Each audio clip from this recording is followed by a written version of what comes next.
నగరపాలక సంస్థ పరిధిలో జరుగుతున్న జియో ట్యాగింగ్ పై ఎవరికి అపోహలు వద్దని మీకు వచ్చిన ఓటీపీని సచివాలయ కార్యదర్శులకు చెప్పి సహకరించాలని నగరపాలక సంస్థ కమిషనర్ ఎన్ మౌర్య ప్రజలకు పిలుపునిచ్చారు. సోమవారం నగరపాలక సంస్థ కార్యాలయంలో అన్ని విభాగాల అధికారులతోనూ ఆన్లైన్ ద్వారా సచివాలయం కార్యదర్శులతో కమిషనర్ సమావేశం నిర్వహించారు.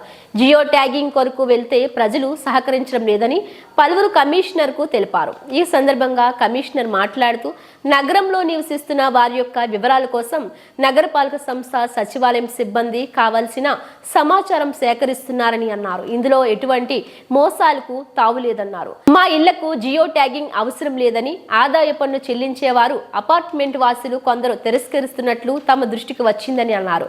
అలాంటి అపోహలొద్దని ఇది పూర్తిగా ప్రభుత్వం చేస్తున్న సర్వే అని అందరూ సహకరించాలని కమిషనర్ అన్నారు. జియో ట్యాగింగ్ అనేది ప్రభుత్వ పథకాల లబ్ధిదారులకు మాత్రమే కాదు, ప్రతి ఇల్లు ట్యాగ్ అయితే ఎలాంటి సందర్భాల్లోనైనా ప్రభుత్వం వేగంగా స్పందించేందుకు వీలుంటుందని అన్నారు. మ్యాపింగ్ వలన ఒక ప్రాంతంలో ఎంతమంది నివసిస్తున్నారు, వారికి మౌలిక అవసరాలైన రోడ్లు, కాలువలు, త్రాగునీరు వంటి ఇతర సమస్యలు తీర్చేందుకు ఎలాంటి చర్యలు తీసుకోవాలనే అంచనా ప్రభుత్వం వద్ద ఉంటుందని అన్నారు. ఏదైనా విపత్తులు జరిగినప్పుడు ఆయా ప్రాంతంలో ఉన్న వారికి సహాయక చర్యలతో పాటు అందరికీ లబ్ధి చేకూరేందుకు ఉపయోగపడుతుందని అన్నారు. తమ సచివాలయ సిబ్బంది ఇళ్లను సందర్శించి వివరాలు సేకరిస్తారని, ఫోటో తీసి యాప్లో నమోదు చేస్తారన్నారు.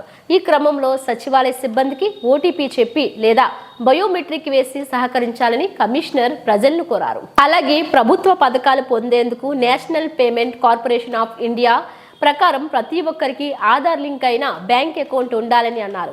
ఉదయం అనే పోర్టల్ ద్వారా ఎంఎస్ఎంఈ రిజిస్ట్రేషన్ జరుగుతున్నాయని, ఇందులో అన్ని ఎంఎస్ఎంఈలు నమోదు చేసుకోవాలని అన్నారు. తద్వారా కేంద్ర పథకాలను పొందవచ్చునని, అలాగే వడ్డీ రాయితీ పథకాలు వస్తాయని అన్నారు. సరళమైన పద్ధతిలో వాయిదాలు చెల్లించేందుకు వీలుంటుందని తెలిపారు. ఈ సమావేశంలో నగరపాలక సంస్థలోని అన్ని విభాగాల అధికారులు పాల్గొన్నారు.